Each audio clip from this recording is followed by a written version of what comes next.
Ito, ang latest weather update. Alamin ang pinakasariwang ulat panahon ngayon dito sa Information TV Educational Channel 2. Muli pong namataan ang sentro nitong si Bagyong Carina sa layong 325 kilometers east-northeast of Basco, Batanes.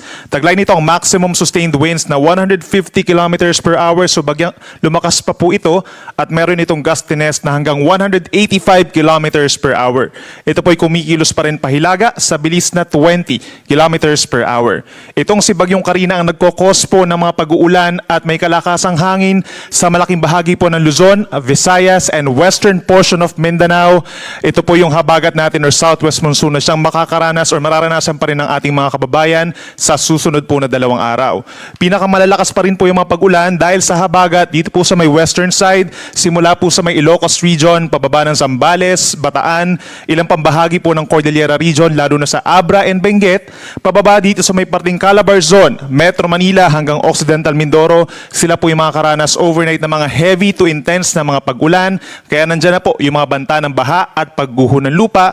At asahan din po yung mga kalat-kalat na ulan, mga moderate with at times heavy rains sa natitirang bahagi pa po ng Luzon, Western Visayas, kabilang ng Negros Island region, at maging dito po sa may western portion of Mindanao, sa may Sulu Archipelago and Zamboanga Peninsula.